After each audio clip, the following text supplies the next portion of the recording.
Good afternoon, Mr. Gutenberg. My name's Harrison Clancy, and this will be my video application for the job of digital journalist with the Wollongong Echo. Just before we begin, I do have a document here with me just to help keep me on track whilst I answer your questions and tell you about myself. So to begin, I've worked in hospitality since I was knee-high to a grasshopper, and what I feel I've learnt most from that is people skills. I've always found conversing with people not just easy, but engaging and fun. Ever since day one of journalism studies, I've always found that my interview talents and interviewees and myself have found each other quite comfortable discussing any topic pretty quickly, which I feel is a good talent for any journalist looking to secure work in digital news and media to have. Working as well in team-based hospitality jobs has also brought out the best in my cooperation and team-building skills. That combined with my university group projects makes me feel very comfortable working both by myself and in a team environment. I've also been brought up with technology my whole life and have a good competency with all skills regarding writing, editing, data visualization and story construction. On my experience working within multimedia news reporting, truth be told, my experience in multimedia news reporting is limited to my hands-on experience within my university studies. During my final year of university and the first year of the pandemic, in which classes were exclusively online, I undertook a journalism newsroom class in which we role-played that we were actual journalists working for UOW TV. We had to pitch a story to our editor, seek and interview relevant talent for the story, source relevant header images, create data visualizations, and construct a complete story, all within a regular 9-to-5 workday setting.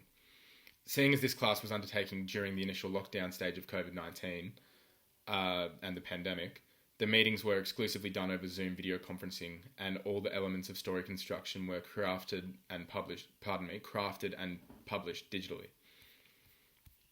On two major issues I see facing the Illawarra and South Coast region and how I'd go about following up stories for those.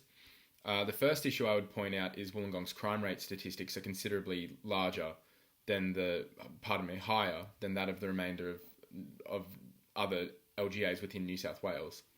For instance, the New South Wales average instances for drug offences most recently was 334 compared to Wollongong's 1,192. The second potential major issue seen in the Illawarra region could be pointed to be the increasing cost of property in Wollongong, which since 2013 has more than doubled in median value. So the way that I would cover either one of those stories in a digital format would possibly be similar to the way that Triple J Hack does their news Instagram stories, which is small amounts of text on one image at a time with relevant information and statistics placed in the foreground of a cover image. And that would explain the grand story over what is essentially an Instagram slideshow, with consideration towards what's causing these trends, whether it be from Wollongong's expansion into the proximity of Sydney or factors involving the pandemic or what have you.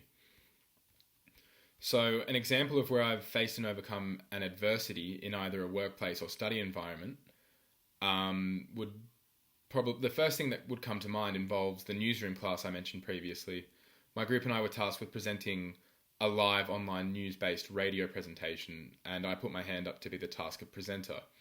Last minute nerves kicked in and unfortunately got the better of me and affected my performance when it came to controlling the live audio switches. I was offered to step down as presenter for the afternoon presentation, but I endured practice and presented the afternoon segment to the best of my abilities. My group, as well as the editor-in-chief, who was my tutor, both commended me on my improvement. An example of where I've showed leadership in a workplace and or study environment. So my dabbles in the field of leadership are something that have only recently started to become more frequent, but I'm eager to expand upon. As one of the senior members of staff at the Fig Tree Hotel, I've been tasked with training several members of staff as they've joined our team. In the academic setting, the primary instance that comes to mind is once when working on an audio project in pairs, my partner neglected to tell me that he was dyslexic until the last minute. So I took it upon myself to edit the entirety of our project and delegated my partner the task of hosting interviews. So defamation. My understanding of defamation would be any false statement made by a journalist or media outlet to attempt to discredit a person or group of people. the statement could be argued to have a defamatory nature if the statement led an ordinary reader, viewer, or listener to think less of the complainant. One potential way a journalist could protect themselves against defamation could be if the journalist or publisher was to deliberately leave the name of the complainant out of the published piece. Or another one could be if the published piece is entirely true, the complainant would have no grounds for a defamation case. So, last question on pitching a news story for the Echo to run. My idea for a local pitch would be to cover Paul Kelly's upcoming gig in Thirroul. The angle would be that the event has been sold out since day one when the tickets came out, but there are still some available on a third-party website called Viagogo, which is selling them at 10 times the initial cost at a massive, massive markup. The initial ticket release was $80 per people, and Viagogo was selling them for $750. Despite New South Wales' introduction of anti-ticket scalping laws in July 2018, Viagogo is able to get around this due to it operating out of the States, out of the USA. And just to wrap up, some questions I might have for you would be, how exactly is the Echo undertaking this move towards digital media, and how far along in the process are you? What are the standard working hours and expected uniform? And finally, what is the work culture and environment like at the Echo? Cool. Thank you very much, Mr. Gutenberg. I hope you have a lovely afternoon, and I look very much forward to hearing back from you. Thank you very much.